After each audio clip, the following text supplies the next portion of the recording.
Hello and welcome to the Feel Freaking Amazing podcast. I'm Wendy Trubo. Ed can't be with us today. We have an amazing guest. It is Chris Burres. He is the founder and chief scientist at My Vital C, where he manufactured a Nobel Prize-winning molecule responsible for the single longest longevity experimental result in history, which was a full 90% extension of life. And his life's mission is to help people live longer, fuller, healthier, happier, pain-free lives with science. So Chris, welcome. I'm so happy you could be here today. Wendy, I am so happy to be here, especially today, because today I feel freaking amazing. Well, I think you fit right in. Awesome. Talk to me, how'd you get into this? Like, why this? How'd you get there? So, there are so many, and I've seen you've interviewed so many amazing people. I could list them off, like just so many amazing people. And a lot of them have this beautiful, sucky and beautiful pain to passion story, right? Where they've solved their own problem or they've solved the problem of loved ones or, my story is so antithetical to that. So it starts with me being a 14-year-old kid and having a picture of a Lamborghini Countach on my wall. And it's beautiful. It's candy apple red and I can smell the leather in it. And I'm a 14-year-old boy. I want one of these things, right? And I found an article and the article said, if you want one, you become a neurosurgeon. If you want more than one, you become an entrepreneur. And again, I'm a 14-year-old kid. Like one is nice, but, and also you kind of, the mindset of like, that's a lot of schooling to get to neurosurgeon. Like, that already at 14. And there was no mention of schooling for the entrepreneurial path. And so yeah, and that's what shot me off in that direction. Now, I didn't know exactly what I was going to do. When it came time to go to college, in my family, we knew you were going to college, but we didn't, we didn't plan. Like I graduated from high school and had not applied to any schools. I was in Ohio, so I graduated from high school in Ohio. My dad got his second civilian job. He was in the Air Force, so we moved every 2 years. So that's maybe what makes me a little quirky. And he got a second civilian job in Houston, came down to Houston, applied at the University of Houston. And then here, what's the thought process of a young man at this point who's going to be an entrepreneur and about to enter school? Today, you might consider an entrepreneurial program. When I put together a book, so I've written a book about kind of this journey and about the molecule. Book's titled "Live Longer and Better." And at the time, there was only one entrepreneurial course in the country. Right. So there was no course of work, right? There was no degree on entrepreneurship. And I think I would still choose what I chose, which is I'm good at math. I'm good at science. What's the fastest degree to the highest salary so I can then have money to invest in a business? And I chose mechanical engineering. Good in science, good in math. Science is just very natural to me. And a couple of things went wrong with that plan. The first one is it didn't take me 4 years to graduate. It actually took me 6. I did start a company while I was still in school, and I also got a minor in computer science and math. And then the other thing I've already shared is I started the company while I was still in school. So my business partner was working on the University of Houston campus. And he was separating a recently discovered molecule. It was discovered at Rice University. I'll talk about that here in just a second. And well, let's talk about it real quick, right? So we call this molecule, I'm holding up a model of a molecule. If you're listening, just imagine a soccer ball where the lines on the soccer ball represent the bonds between the carbon atoms. So you have this spherical molecule of 60 carbon atoms. It was discovered in 1985, and the scientists who discovered it actually won the Nobel Prize in 1996. When we start putting this particular molecule in supplements, we call it ESS 60. And he was working, separating this material from some of the other materials that come out when you produce it. And his professor came in one day and said, hey, you guys are young kids. This molecule is selling for $6,000 a gram. You should go make a piece of equipment to manufacture this. And my business partner, Robert, is from an entrepreneurial background. I kind of joke, he did a back of the napkin calculation, which I think had one number, $6,000 a gram. That was it, right? And so he was off and running, and they brought me in to help build the equipment, to help design the equipment. I was kind of supposed to go away. I ended up sticking around. So now we've been 50-50 partners for 34 years now. And so we started manufacturing and selling this molecule to research institutions around the world in 1991. And so So I wish it was, oh, I have compassion and I'm so brilliant. I discovered this thing that extended the life of Wistar rats by 90%. None of that is really part of my story. So, what was the moment where you were like, this stuff really makes a difference? Mm. So from the very beginning, kind of the reason they won the Nobel Prize is because this molecule performs as well or better than the current best material in almost every application. So it actually makes better inks, better batteries, better tires, better photocells. And this is often when people get a little nervous. We're like, this is a health podcast. Like, do you feel freaking amazing with ink, battery, tire? No one in your audience woke up, looked at their car and thought, I wonder what components of my car battery I should be taking on a daily basis. Yep. And then the story actually gets a little bit worse. So there's 20 versions of a benzene ring on the exterior of this soccer ball shaped molecule, right? Now, benzene is very important in modern society. We don't have modern society without it. It's everywhere. And just as an example, look around wherever you're at and imagine all of the things that are plastic gone, because the foundational molecule is the benzene ring. It's also the foundational molecule for a lot of medicines, including aspirin, for a lot of detergents. But one fun characteristic about benzene is when it's on its own, it's known to be toxic and it's known to be carcinogenic. So the fact that there's 20 of these shapes on the exterior of this ESS60 molecule made them think it would be toxic. They put it in a toxicity study. Instead of being toxic, the test subjects that they gave it to, in this case, it was Wistar rats, they lived 90% longer than the control group. So we kind of have I like to say two inflection numbers in the story. One is $6,000 a gram. That's amazing. And the other is a 90% extension of life in these Wistar rats. And that was published in 2012. Once again, I would like to say that I was very brilliant and I saw this study and I saw opportunity and I launched a supplement company immediately. The opposite is true. My business partner and I were kind of aware of what was going on. We were getting really interesting phone calls, and the first of them started with, hey, there's this study and these rats live 90% longer. How much do you think we should be consuming? And my business partner and I, what we heard was that stuff that you sell to research institutions around the world to put into inks, batteries, tires, and photocells, how much should I be taking on a daily basis? And it might not surprise you, we thought the number was 0. We're conservative carbon nanomaterial scientists. And we actually added not for human consumption to our labeling in mid-2013. So think about that. From 1991 all the way to mid-2013, we don't have to have not for human consumption on our labeling because it's not on anybody's radar, right? Inks, batteries, tires, and photocells. And then now we've got this kind of crazy, wacky group of people called biohackers. And I can say that affectionately now because I am a biohacker. And so we said not for human consumption. Now, I want to be really clear. Wait. Chris, hold on. Tell the truth. I know that this was in reaction to the Tide Pod Challenge.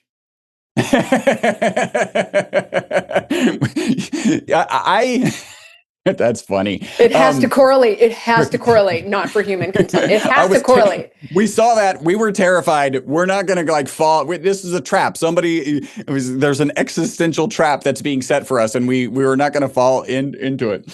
Yeah, and so we add not for human consumption to the labeling. The literature is clear that it's safe, but we still add, we're conservative scientists, and we start getting these very fun phone calls, and these are about 2 to 3 phone calls a week from, again, crazy, wacky biohackers. And they were like, hey, Chris, my knee pain's gone. And I was like, you mean the knee pain of your rat? Because it literally says not for human consumption on the labeling. And they're like, yeah. Hey, if my rat weighs 275 pounds and does HIIT training on Tuesdays and Thursdays, should they increase their serving size?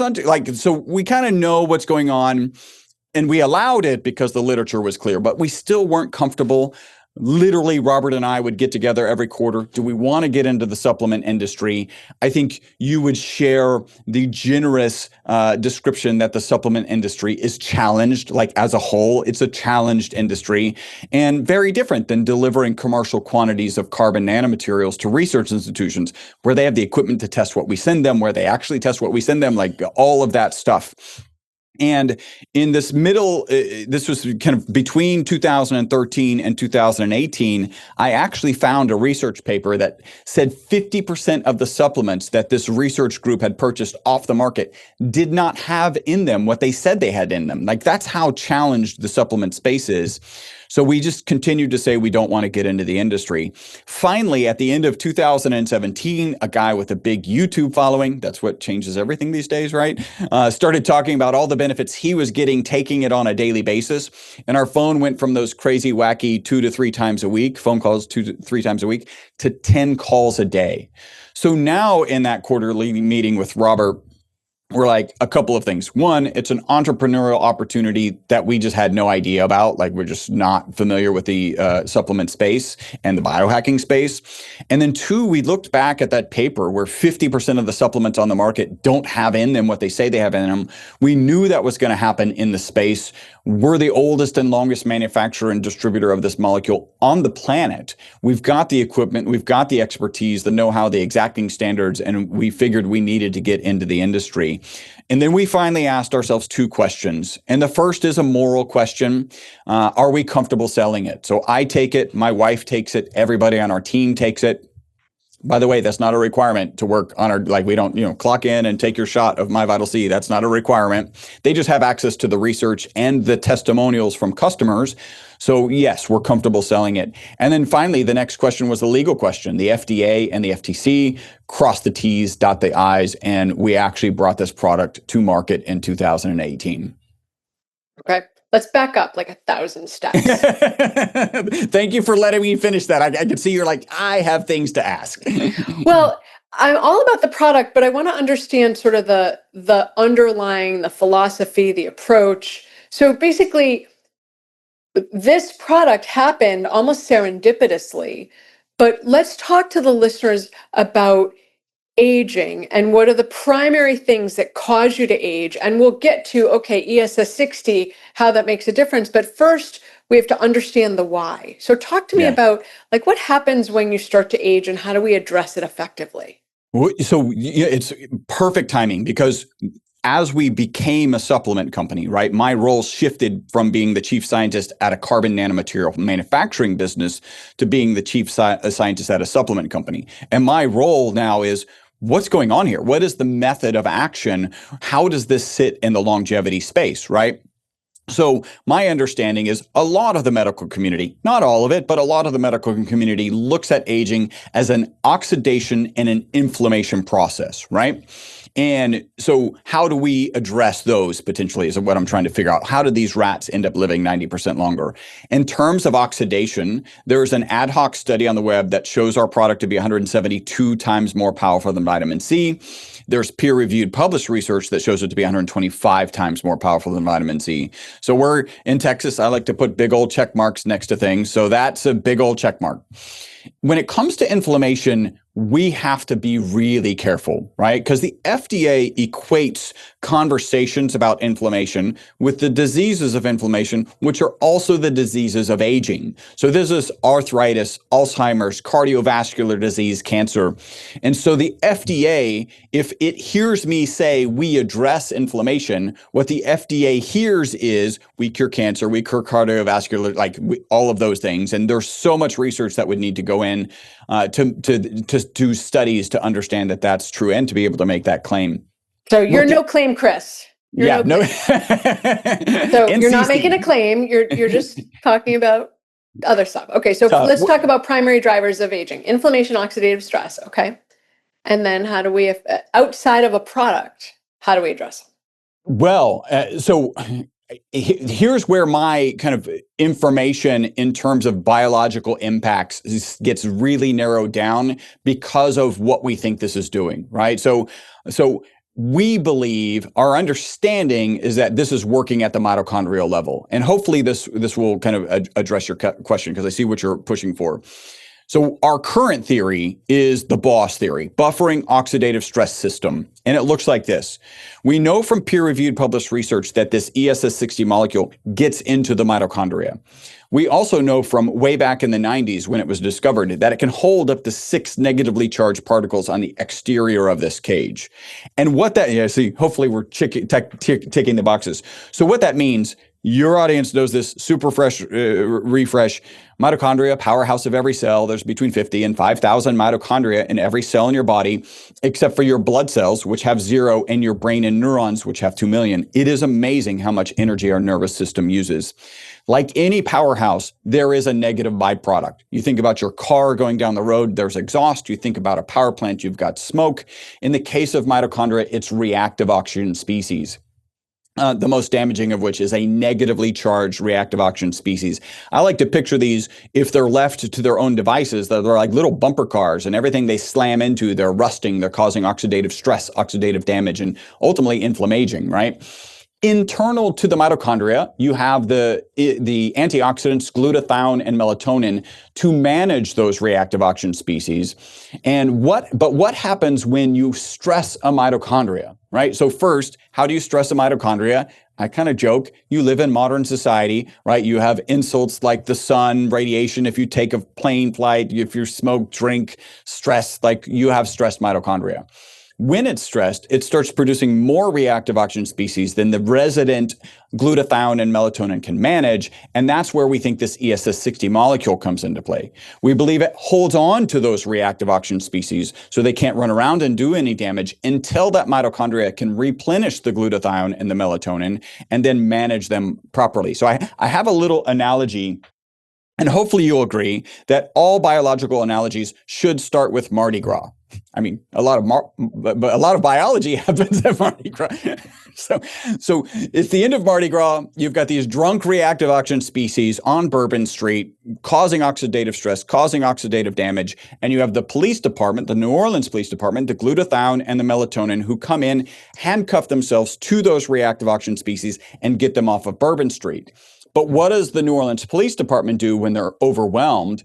They take those reactive oxygen species and they stick them in a paddy wagon. They attach them to the exterior of this ESX60 cage so they can't run around and do the damage. And then when they replenish the glutathione and the melatonin, then it can attach themselves to those reactive oxygen species and get them off of Bourbon Street. And that's the kind of the wrap of the theory why we think that the ESS60 molecule is the boss, buffering oxidative stress system. And to kind of tie a bow on that, we believe we're reducing the negative impact of stressed mitochondria. And if we are reducing the negative impact of stressed mitochondria, then we actually would see head-to-toe testimonials. And that is, in fact, what we have. We absolutely have head-to-toe testimonials. Can you see this in the data? Can you see that there's elevated mitochondrial function, decreased reactive oxygen species, decreased oxidative stress, and decreased inflammation after people before and after? Do you see the actual data changing? We are working on those studies as we speak. So I got to share with you. By the way, nobody in this space most supplement companies don't do research, and even more companies don't publish research. We actually published a paper in June, I think it was June of this year and May of last year. So we are a company that continues to invest in research and to actually publish that research. We just recently started an HSCRP study, and I'll share why we started that because it's pretty exciting. So a Dr. Young came up to our booth. So we had a booth at the A4M Longevity Fest in Las Vegas. I had a conversation with him at Dave Asprey's biohacking conference previously. He came up and he said this, and then I was like, you got to say that again and let me record it. So I actually have a video of this. He said, Chris, I don't care if you're male, female, pre-surgery, post-surgery, cardiovascular disease, otherwise healthy. Your product takes elevated HSCRP numbers, and we'll talk about what that is in a second. And in his case, it was 9. His protocols weren't moving a particular patient off of 9 and brings them down into normal ranges, which is under 1, in this case 2.9, in 4 to 8 weeks.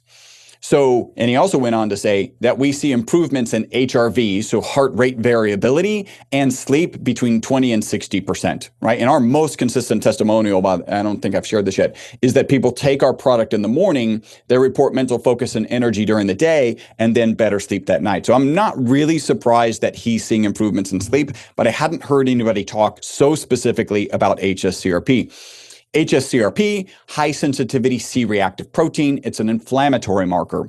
In fact, about 2 years ago, they did a study in beagles with our formula, and it reduced their HSCRP numbers, right? So it's having an impact on this specific, so this is where the FDA will allow me to say on this specific HSCRP number, this specific inflammatory marker. So we already have 4 people entered into what I call an ad hoc study, right? We're just trying to reach out to people through practitioners. Do you have some sort of patient who has elevated HSCRP? We're happy to send product, and then we're going to be looking at data afterwards. So the short answer is we're working on that. Well, the short answer is no. The more complete answer is we're actually doing the work in that. And I had a call on Wednesday this week where we're going to be driving clinical trial quality data through our customer base. And so I'm really excited about what we're doing in that space. It's very exciting. Yeah. So, okay, talk to me, Chris, about everyone I interview, they have the best thing. Like we have the urolithin A person on. We have a lot of people on. And so it's very easy to be sort of, I'll call it like caned. You know how they used to do it to Chaplin, how they Yep. pull him off the stage with the cane. It's very easy to get sucked into, oh, this is the next big thing, and this is the next big thing. So I guess one question I would have is do you need to take it and take it indefinitely because you continue having reactive oxygen species and oxidative stress occur? Or is this like, oh, once a month for a year, you're good, and then you don't have to take it for 11 more months? How does it work? Well, again, like to be totally forthcoming, there is some work that could be done on the dosing. If you look back to that original study, so this is fascinating about this original study. My director of research came to me at one point and said, listen, this paper could have been 5 separate papers, and we could get into some other pieces. But one aspect that kind of addresses what you're saying is none of the rats got any dosing until month 10. Right. So they're well into adulthood before they got any dosing. Their last dose was at month 17. And then the ones given our product lived out to month 62.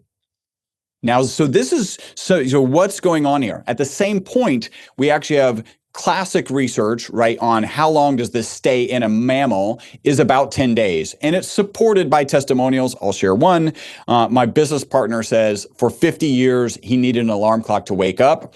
When he's on the product, he wakes up before the alarm clock. Right at about 10 days when he's not taking the product, because I haven't gotten him any, he actually starts to need the alarm clock again. And we've got more and more testimonials as people, I actually, last month, we got this kind of cool testimonial where somebody was like, yeah, I was on the product for 3 weeks, didn't really notice anything. So I'm like canceling my subscription. And then after I got off the product, I realized what I was missing. And so I'll never stop taking your product again. I think you bring up a great dilemma. And I sit in this space with my arms up. You look at urolithin A. I actually interviewed Dr. Singh also. He's fantastic, and what urolithin A purports to do, to increase mitogenesis, like it's all at the mitochondrial level, so it's kind of speaking the same type of language. I think you just have to go out and do the N of 1 experiments on yourself. And you just got to see if it is going to work for you. And I don't have any misgivings that this is highly likely to not work for everyone. And I also believe that everyone should try it and see how it fits into their particular regime. Regime? I always get that. Regimen. Yeah, thank you. Regimen. Okay. Regime is the thing that governs you, right? Correct. The regime is the government that doesn't leave. Yeah. So, okay. What's the best impact? You've talked about sleep. Does it impact energy? Yeah, our most consistent testimonial is people take it in the morning, they report mental focus and energy during the day, and then better sleep that night. And it's worth kind of hovering in this spot for a little bit, because if you're aware of anything, please share that you might take in the morning and positively impact sleep. And I'll give you some examples before, why you can ponder that. If you exercise in the morning, that'll have a positive impact on your sleep, right? If you get exposure to the sun and get your circadian rhythm in line with the rising and falling of the sun, that will help your sleep. I had one person tell me ashwagandha, and then I had somebody else tell me, yeah, but interestingly, you take ashwagandha in the morning for focus and energy, and then you can take ashwagandha again at night, and it can positively impact sleep. This is not taking it in the morning and positively impacting sleep. If you improve sleep, right? Like I'm sure it's in your book, right? Like sleep is so absolutely important. And we all know that it's good for our mental, physical, and emotional well-being. And if all our product ever did, like honestly, when I first stepped into the role of chief scientist of this supplement company, I was like, well, if we're just improving sleep, like that can explain everything else. So that is a place that we land. Focus and energy, absolutely really important. And I'll be honest, given the breadth of what our product seems to do, right, as reported by our customers, it makes it hard to market, right? Like because the more things I say it does, like it probably would be better if I came on and I said, we do focus and energy and that's it. And then people would like climb onto it. And we've actually made targeted packaging, right? Which says deep sleep. It says focus and energy, a separate one says focus and energy, a separate one says exercise recovery, a separate one says party recovery, because that's just kind of fun. And those are things that our customers have reported to us. They're literally the same product. And it took me a long time. I'll give you kind of behind the scenes from a marketing and the scientist in me was like, if I'm going to put a different label on it, it absolutely has to be different. And then one day I just woke up and I won't get into the experience, but I was like, you know what I'm concerned about is a customer might go on our website and buy, 3 of one, 4 of another, and then get disappointed because it's the same thing. And our customer service team has 1,000 5-star reviews. Like they're really good. So if anybody orders the different products, the different targeted products, we will be reaching out to them and letting them know, hey, this is all the same. We don't think you should take deep sleep in the morning, take focus and energy in the day, take exercise recovery right before you exercise, and then take deep sleep at night. No, this is one product and you need to take 1 serving per day typically. Got it. So I always say to people, the best supplements in the world are useless if you abuse yourself. Is this the same thing that you really, it's not just that you take a supplement, but you need to work on the foundations, or does this supplement help you reverse a foundational mismatch or a problem in the way you're living your life? So, 100%, like if you're a dumpster fire of behaviors, I love that phrase, and you start taking urolithin A and our product and anything else out there that actually does topical glutathione, Yep. all of it. Yeah, Okay. yeah. The chances that is like you'll probably feel better. Like that's the reality. You'll probably feel better and you'll probably be in a better place, but you're in a better place from the bottom of the ditch, right? From the dumpster fire. I don't know. Now you're on top of the dumpster fire. You're not actually in the middle of the dumpster fire. And I'll give you kind of another example in terms of another fairly consistent testimonial is about skin, hair, and nail improvement, which is really interesting and kind of my analysis, and let me know what you think. Skin, hair, and nails really, well, skin to some degree, but hair and nails very, very legitimately are about attractiveness. And if you're dealing with something physical, if you're dealing with, we'll go to kind of an extreme, some sort of autoimmune disease, your body is like, yeah, we don't really need to be that attractive. We just need to live, right? Like we need to live through this day. And so skin, to some degree skin, but certainly hair and nails suffer. And so I think that's why we got those testimonials. In fact, You heard the story properly. I didn't really want to be in the supplement industry. When one of my partners came to me and said, "We need to do a skin cream," I was like, "Oh, yay, that sounds amazing. This is not what I've dreamed of." And so we put a skin cream on the market, a skin serum. The testimonials have been fantastic. But one of the reasons I was comfortable doing that is already we were getting good skin and nail and hair testimonials from our customers just from taking the product orally. So I think I do believe that we're addressing things. I do believe that there's a reason we have a party recovery. That's not people taking exact proper care of their health. Like, you could make the mindset that a glass of wine or two or a few more is good to like let loose or whatever. But that's probably not a great idea. So I think it can help in those situations. Okay. What should I ask you that I haven't asked you? Interesting. What should I have? Oh, do you have any more fun analogies? Um, well, when you were just talking about the alcohol thing, the couple of glasses of wine, all I could think about was if you think in this parallel universe where if somebody came up to you and said, "Chris, I have a huge toxicant for you. It's actually going to really challenge your liver and it'll probably make you dehydrated and you probably won't feel good tomorrow. Oh, and it's going to mess up your sleep too. And if you do a lot of it, it's probably going to make you gain weight and you could go into liver failure over time. And yeah, it's just generally bad for you. But would you like some?" You would probably look at me like I had grown two heads. Yeah. But that's alcohol.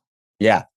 It's a poison. There's a reason that the phrase Poison. "What's your poison?" exists, right? Like the bartender, "What's your poison?" Because it is poison.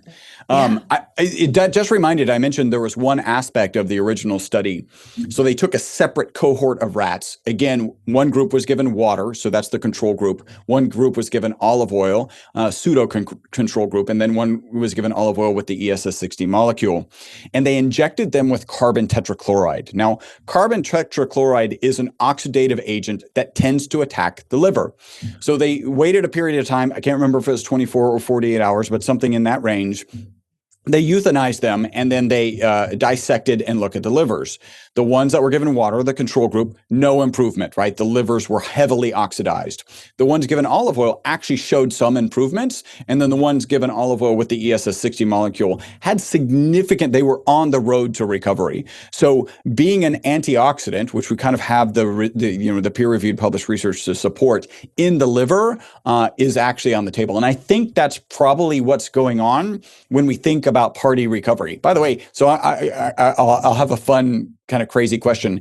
The FDA will not allow us to say hangover recovery. And if you're like me, my first thought is hangover recovery. Like, I did this to myself. How is this possibly the FDA's business? Do you have a guess why it's the FDA's business? I don't know. You're making a claim, or because the alcohol providers got involved and said, I don't know. I have no idea, actually. No, I'm going to say two words and then you're going to go, "Oh, perfect sense." And we've actually already said one of them, alcohol poisoning. Right. So what you have is a you have alcohol poisoning. And as soon as you get to poisoning, that's an FDA issue, which is, once you break it down to that piece, of course, it's an FDA issue. I don't know if you had some sort of cure for rat poisoning, then like you would be under the guise of under the umbrella of the FDA. So that's why we talk about party recovery instead. Okay. All right. Tell me, where can people find out more about you? Well, first, I just remembered the FDA. I need to do my FDA disclaimer. So the FDA has not evaluated our product. It is not intended to treat, diagnose, cure, or prevent any disease. And I think that's really good.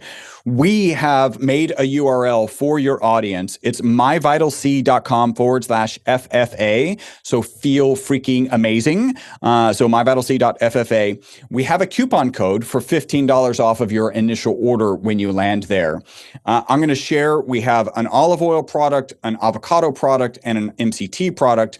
A lot of people will ask, which one should I start with? We recommend the olive oil product for two reasons. The first is we're a science-based organization, and almost all the research is on olive oil, not any of the other oils. The next is you get the higher concentration of the ESS60 molecule in olive oil. You get about 0.8 milligrams per milliliter in olive oil, 0.6 in avocado oil, and then 0.3 in MCT oil. We do actually, I did run a longevity summit. So I interviewed 55 experts in longevity, including Dave Asprey, Ben Greenfield, Stephen Gundry. From that, I compiled 18 biohacking tips. So there's a freebie of 18 biohacking tips on that page. And then one last piece, I'm super proud of a charity piece we have of the book. So the book is called Live Longer and Better. Your journey to living longer and better has never been more achievable than today.